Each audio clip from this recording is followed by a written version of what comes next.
Washington, D.C., the capital of the United States, is a 68 square mile federal district, which is home to government buildings such as the White House, where the president lives, the U.S. Capitol, where the Senate and House of Representatives meet, and the Supreme Court building.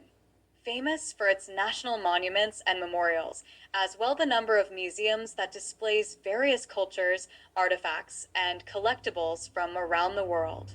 Washington, D.C., home to more than 170 embassies and international cultural centers, making it an international city.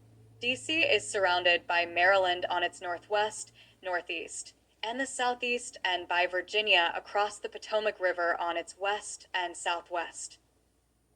The nation's capital is a contrast between affluent neighborhoods that cost an arm and a leg to live in, and the much poorer areas surrounding the city with longer commute and high crime rate. Visitors and people that want to move to DC should be aware of the most dangerous neighborhoods that they should avoid. The following 11 most dangerous neighborhoods should be avoided.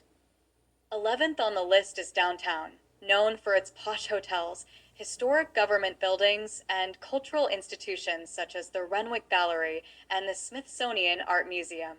The neighborhood offers a mix of high-end restaurants, upscale boutiques, and some of the nation's most important landmarks. However, downtown Washington, D.C. is also quite dangerous, and the crime rate is 69% higher than the national average. The violent crime is 87% higher, and you have a 1 in 26 chance of being the victim of a crime in downtown DC. 10th on the list is Stadium Armory, with a population of 21,142 people, have a crime rates that are 24% higher than the city average.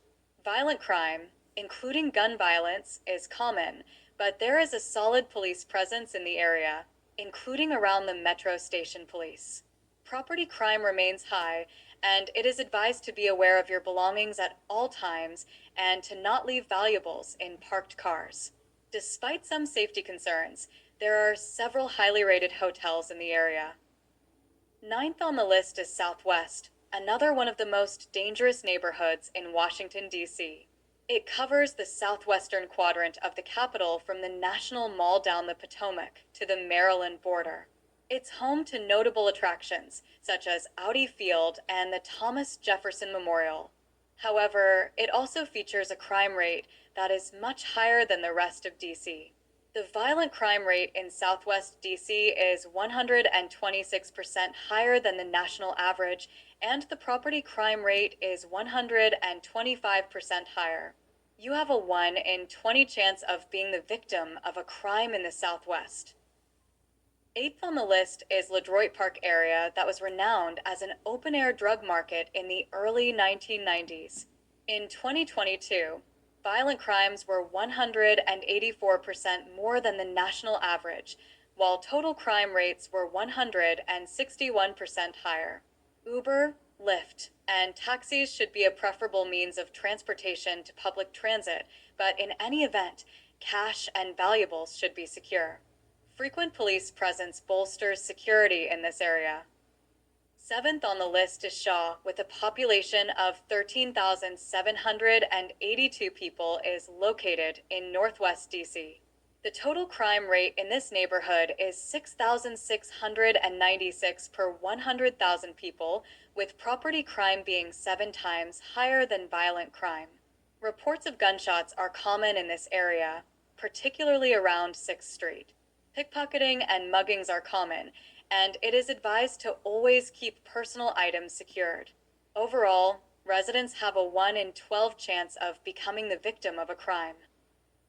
6th on the list is Petworth, with a population of 11,886 people, is located in the Northwest in Ward 4. While Petworth isn't as dangerous as some other neighborhoods in Washington, D.C., it has some very bad areas. During the day, residents complain of panhandling and vagrancy, making walking in the area unpleasant. Petworth's overall crime rates are 14% lower than the Washington, D.C. average, while violent crimes are 143% higher than the national average. Petworth 7.0 violent crimes per 1,000 residents, but walking at night is not advised, especially alone. Petty theft, pickpocketing, and muggings are constant problems, and it is advised to secure your cash and personal belongings. Fifth on the list is Columbia Heights with a population of 34,875 people, is known for having a heavy gang presence. In 2023, the crime rate in this neighborhood was 5,825 per 100,000 people. Most of the violence is gang-based, however, and violent crime like shootings does not typically affect the local population.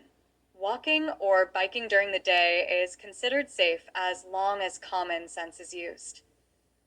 Fourth on the list is U Street Corridor with a population of 10,104, located in northwestern D.C., has long been one of the worst areas to live in Washington, D.C. Since the 1968 riots, this neighborhood has been one of the most dangerous places to live in Washington, D.C. It was a hotbed of crime for much of the last half-century, mainly with narcotics and prostitution. However, by the early 2000s, following police interventions, crime had decreased, and the area is no longer the most dangerous in town. Still, gang-related crimes, including drive-by shootings, are relatively common to this day. You should be careful when visiting this neighborhood, especially at nighttime, and if you're a female. U Street Corridor, 10.9 violent crimes per 1,000 residents, and an overall chance of being a victim of crime in the U Street Corridor neighborhood is approximately 1 in 10.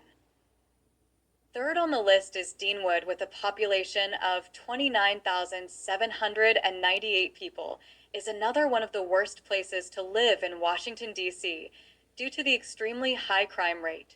Located in northeast D.C., the violent crime rate is 600% higher than the national average. Most of the crime in this neighborhood stems from gang activity, including issues related to gun violence and the drug trade. Crime has steadily risen by 2% every year since 2018 despite having a moderate police presence. In the first half of 2021, DC police recorded 30 robberies, 34 assaults, 27 burglaries, and 3 murders in the area. Deanwood, 20.3 violent crimes per 1,000 residents, and an overall chance of becoming the victim of any type of crime is 1 in 12. Second on the list is Anacostia with a population of 117,488 people, is considered one of the worst neighborhoods in DC due to high violent and property crime rate. A historic neighborhood in southeastern DC, but the area is plagued by crime. The crime rate in this neighborhood is sporadic and has fluctuated since the early 2000s. Drug and gang activity is common in Anacostia, especially in the Ward 8 section and the river's East Bank area. A study done in 2015 found that only 44% of inhabitants reported feeling safe walking on the street during daytime hours. Residents say that they do not feel the police adequately protect them or patrol the area. Exercising caution on public transit and protecting valuable items is advised. First on the list is Brentwood that have a population of 28,660 people with a high violent crime rates. In 2023, there were 1,715 violent crimes in Brentwood, while burglaries, theft, and car theft totaled 7,556 incidents. Brentwood, 13.1 violent crimes per 1,000 residents. You should not leave personal items like bikes or items in your car due to high amounts of petty theft. If using public transportation, it is advised to keep your wallet, cash, and valuables hidden from view. However, it's important to note that traffic from tourists and even commuters can drastically skew per capita crime data. An area's crime rate is determined using its population, and many of the people who roam the DC streets each day aren't residents. Moreover, tourists who are unfamiliar with a location can more easily fall victim to crime. In any case, If you end up in one of these Washington, D.C. neighborhoods, stay aware of your surroundings and make smart security decisions. As of July 18th, 2024, Washington, D.C. have seen 18% reduction in all crimes. To further combat crime in D.C., the mayor signs a sweeping anti-crime bill into law. That will make it easier for judges to detain juveniles and adults accused of violent crimes while they wait for their trials. It also addresses retail theft and allows for DNA collection once someone commits a crime. Please don't forget to subscribe, like, share, and leave a comment below. The next video will look at Alexandria, Virginia, that was a part of Washington, D.C.